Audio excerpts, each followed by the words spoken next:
Good evening, visitors. Welcome to the Australian War Memorial's last post ceremony. My name is Sandy Smith.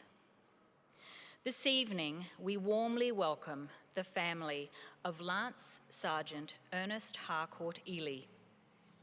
His story will be told shortly by Flight Sergeant Cameron Lambert from the Royal Australian Air Force, who is the great-great-nephew of Lance Sergeant Ernest Harcourt Ely. As always, we welcome the veterans who have served, those that are still serving, and the families that love and support them. The live stream of this ceremony is made possible by the Returned and Services League of Australia and the RSL and Services Clubs Association. We welcome members who are watching the broadcast of this ceremony across Australia. During this evening's ceremony, wreaths will be laid at the base of the Pool of Reflection by family, visitors to the memorial, students on behalf of Altona College, Altona, Victoria, and Cloncurry State School, Cloncurry, Queensland. If you are able, I now invite you to please stand and join in singing the National Anthem.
If you are able, please be seated.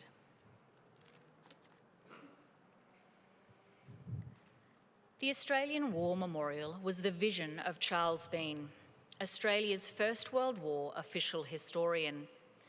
Bean landed with the Australian troops on Gallipoli and stayed with them at the front through to the end of the war.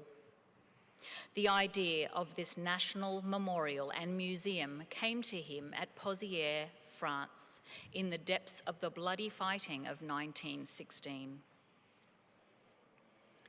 Bean's idea was that this would be a place where families and friends could mourn loved ones buried in faraway places. It would also be a place that could help all Australians understand what these men and women had endured and what they had done for us. Bean's vision, to which we remain true, is best expressed as inscribed in the entrance to the memorial's galleries. Here is their spirit in the heart of the land they loved, and here we guard the record which they themselves made. Tonight we will read the story behind just one of those on the Roll of Honour, which lists the names of more than 103,000 men and women who have given their lives for us in war and on operations for more than a century. But first, we present a lament. Flowers of the forest. Wreaths or floral tributes will now be laid at the base of the Pool of Reflection.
Today, we remember and pay tribute to Ernest Harcourt Ely.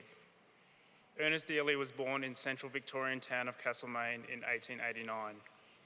Known as Sammy, he was the fifth of 12 children born to the orchardist George Ely and his wife Clara.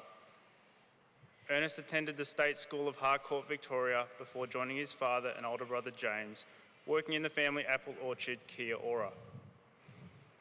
In 1909, Ernest joined the 8th Castlemaine Militia as a reservist. He was still on the reserve of the unit when war broke out in August 1914. He enlisted in the Australian Imperial Force on the 17th of August 1914. He underwent his initial training at Broadmeadows Camp on the outskirts of Melbourne and was allotted to F Company of the 7th Infantry Battalion with the rank of private. After 2 months of initial training, Private Ernest Ely departed Melbourne in the troop ship Horiata on the 19th of October, stopping briefly in the Western Australian port of Albany before proceeding to Egypt. In Egypt, Ely trained with the 7th Battalion before landing in Gallipoli with his battalion as part of the second wave on the 25th of April 1915. Shortly after landing, Ely suffered a gunshot wound to the head and was evacuated from the peninsula. He was admitted to the 2nd Australian General Hospital at Cairo on the 30th of April and underwent surgery to remove the bullet from his skull. Ely carried the extracted bullet with him as a memento throughout the rest of his war service. Riding home, he explained, "I was well up the slope of the hill when I got hit by the spent bullet. The bullet went through the band of my hat and entered my head under the hair just above the right eye. When it touched the bone, it travelled upwards. So you see, I'm not too soft in the head after all." A prolific writer, Ely continued to post letters home throughout his war service and kept a detailed diary of his time in the trenches. He remained in hospital until early May, when he was discharged, rejoining the 7th Battalion on the Gallipoli Peninsula on the 30th of May, fighting to defend the beachhead positions. On the 6th of July, Ely was wounded in action. He was admitted to the hospital ship Gascon the next day, suffering from shock and a concussion. Leaving the Dardanelles, Ely was evacuated first to St George's Military Hospital in Malta and then to England in late August for further treatment. Having completed his recovery and returned to Egypt, Ely joined the 7th Battalion at Tel El Kebir in mid-January 1916. On the 26th of February in Egypt, he was promoted to Lance Corporal. The 7th Battalion sailed for France in late March 1916. After a month of adjusting to life on the Western Front, the battalion entered the front-line trenches outside Flebé in May. While based in the Somme Valley on the 21st of July 1916, he was promoted to corporal.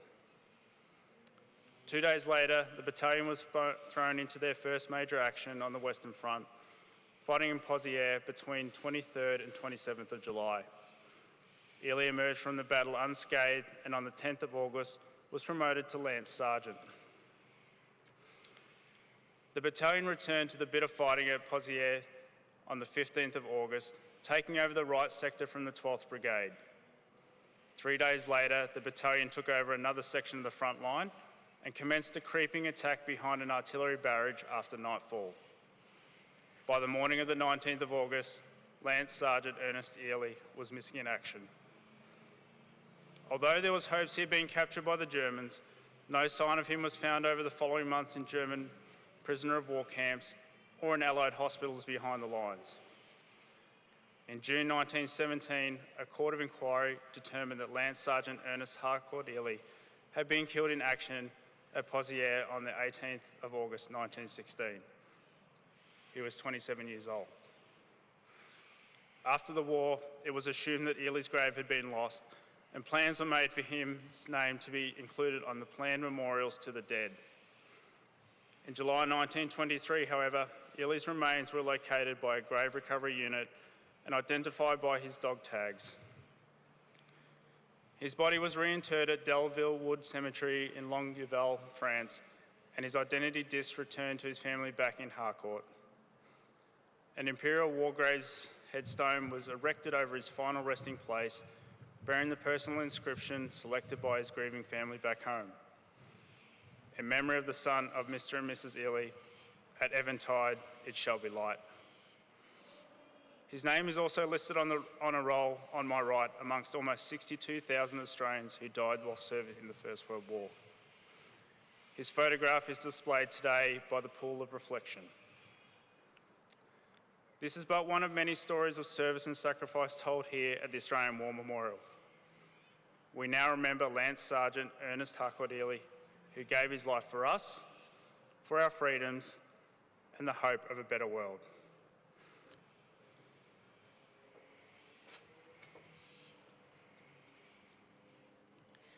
Please stand for the reading of the ode and the sounding of the last post.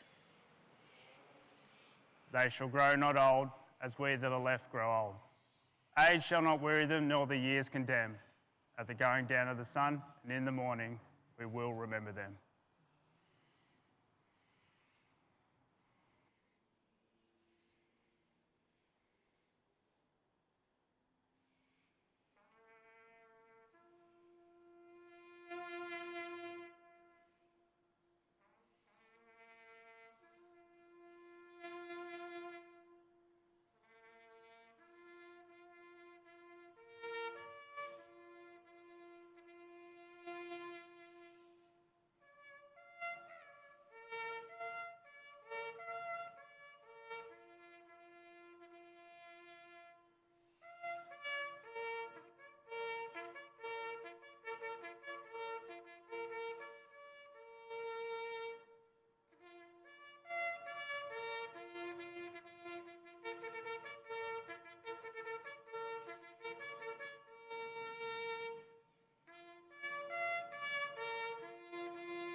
Lest we forget.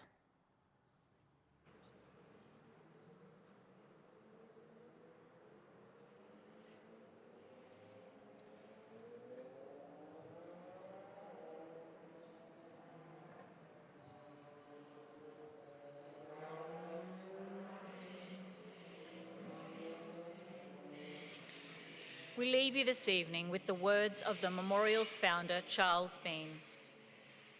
Many a man lying out there at Pozières or in the low scrub at Gallipoli with his poor, tired senses barely working through the fever of his brain has thought in his last moments, well, it's over. But in Australia, they will be proud of this. Ladies and gentlemen, girls and boys, that concludes the last post ceremony. On behalf of the Director, staff and volunteers, thank you for visiting the Australian War Memorial today and for your continued support during the Memorial's development project. We wish you all a very pleasant evening. Thank you.